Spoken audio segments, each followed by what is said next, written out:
Just to go over what I'm going to speak about, I'm going to talk about what a family would have done to submit an application for kindergarten this past year.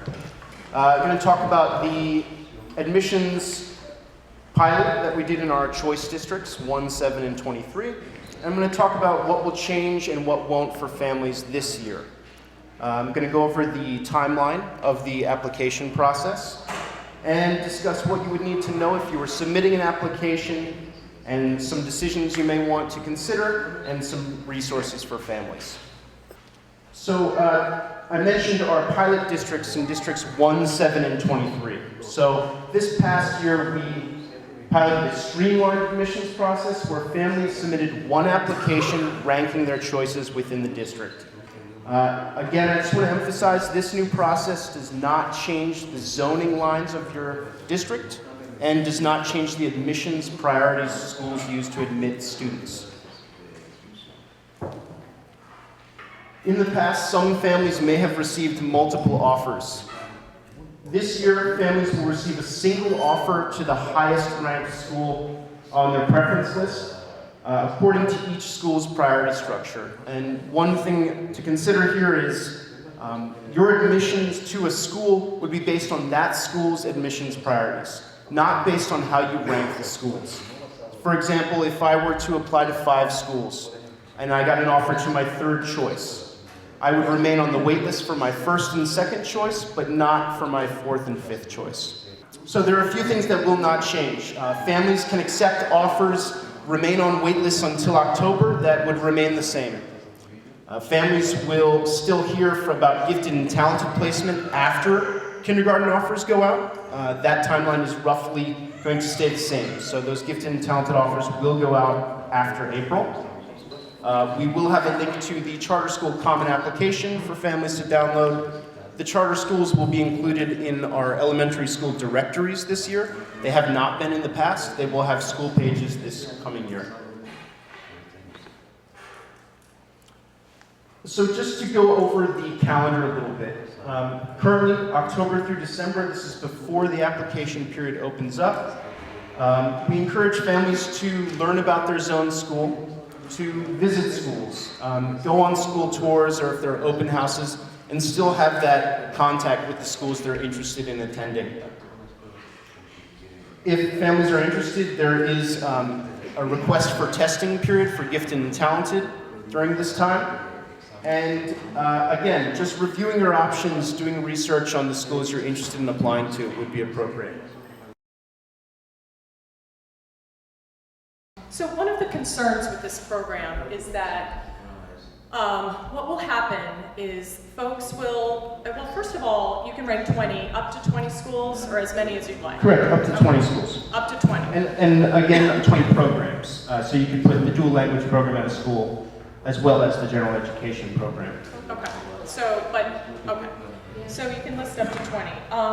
One of the concerns here that some of us have is that what will happen is that the less popular schools, the parents who are would have been zoned for that school, will maybe continue to list that school, but will list other zoned schools that they perceive to be as slightly higher quality.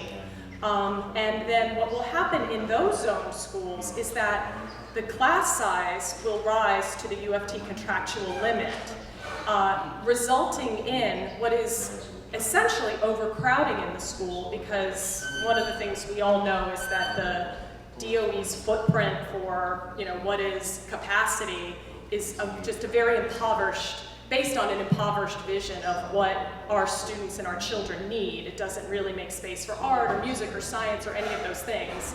Yeah, I mean, you know this, the footprint has 2 rooms for 7 or 8 different activities. So what we're afraid will happen in those zoned schools is that they will become overcrowded according to our shared metric, even if it's not the DOE's metric.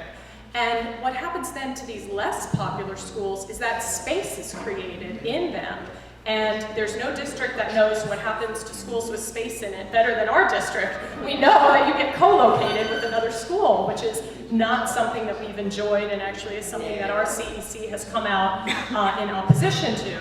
So what do you say to that? Is that going to happen?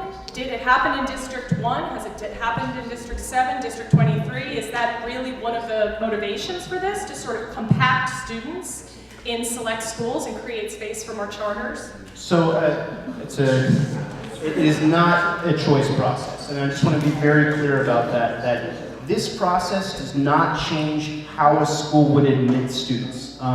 Zone schools will still have the highest priority to their zone families.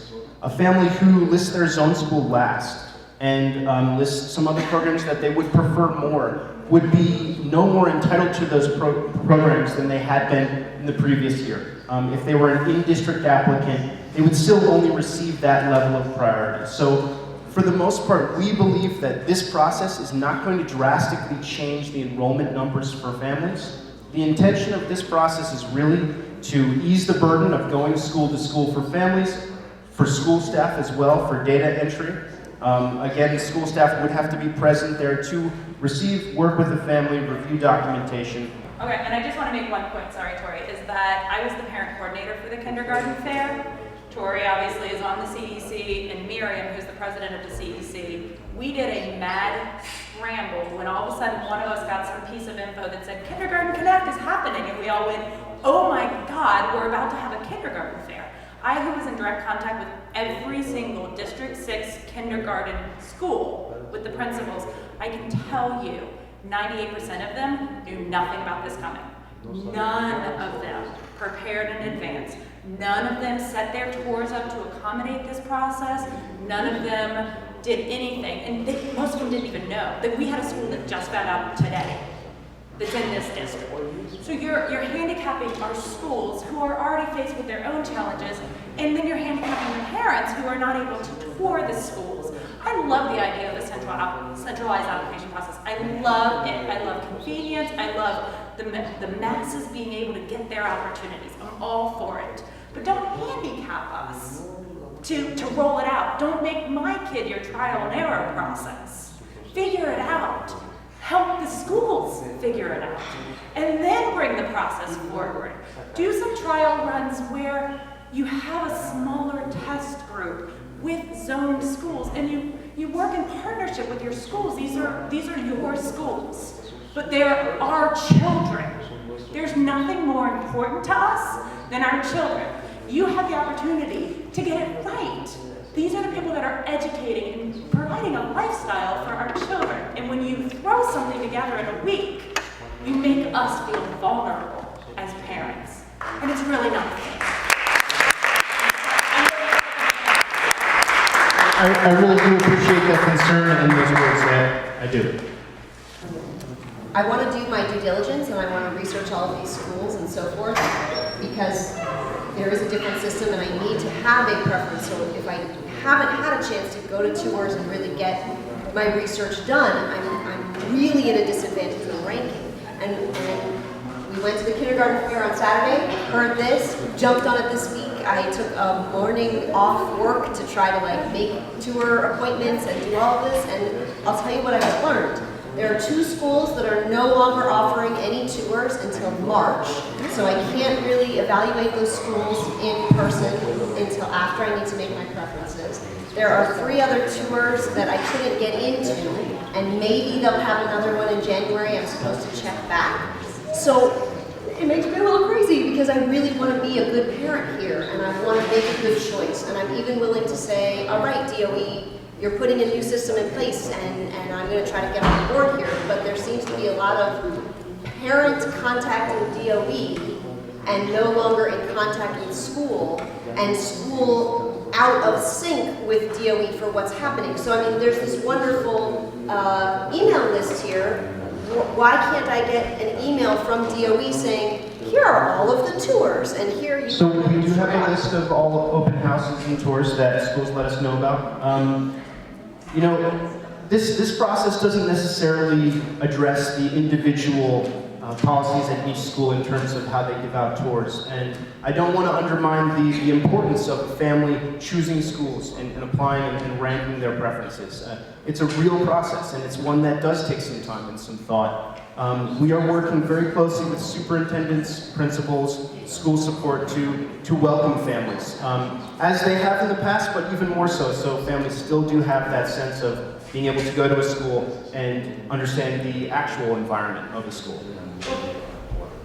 Right, but so I'm caught now. So what would you recommend that I do? Because I talked with this parent coordinator at one of the schools who said we are not offering any more tours or chances to visit this school until March. And I said, please help me. I would really like to, to make a wise ranking and in this new system. And I would really like to visit your school. And I was sort of told, well, you're out of luck. And what would you advise me to do at that point? So I would say that it's not your only option of learning about the school, but I would encourage you to either give us a call or send us an email. It's something that we do follow up on. We do work with families and case management, addressing issues at the school level. So that's what I would say for now.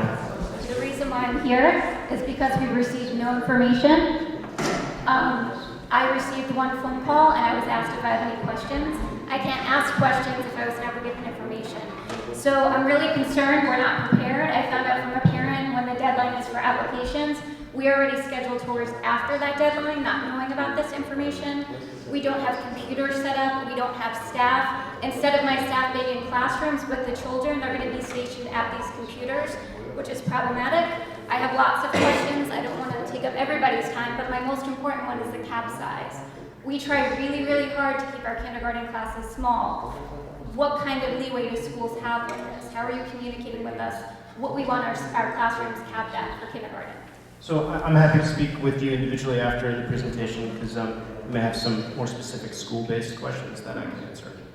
Can you answer What that? about So Class size. class size? the contractual cap size is 25 students per class. Okay, but we don't follow it contractually, and that's a decision that we as a school make. We feel really strongly that 4-year-olds shouldn't be in a classroom with 25 students. It's a decision we make. We take a financial hit because of it, but we feel really strongly about it. And schools should have decisions in this. So it's something that, again, I think that we should speak about so that we can... Parents want that information. Okay, it's not a question that I personally may be able to answer. It's something that I'm happy to get an answer for you. This was 1 week between announcement of this new system and the PEP voting on it. Okay? So that's not exactly. Let's hear from the parents about what they think of this incredibly new, gigantic, big policy shift. That is, we're trying to do something, but we don't want you to notice very much about what we're trying to do. We want to make it happen, and we're about to leave. And we need this to go into effect. We all know that this is a final hour policy. The parents of the city deserve better. We deserve a hearing. We deserve to know all of the ways that the DOE hopes to use this data. We deserve to know what is so broken and why this is the only fix. We deserve an Office of Enrollment that really cares about equity more than data. The structure you created in Kindergarten Connect neither empowers nor supports parents. It creates far too many challenges and offers us very little in return.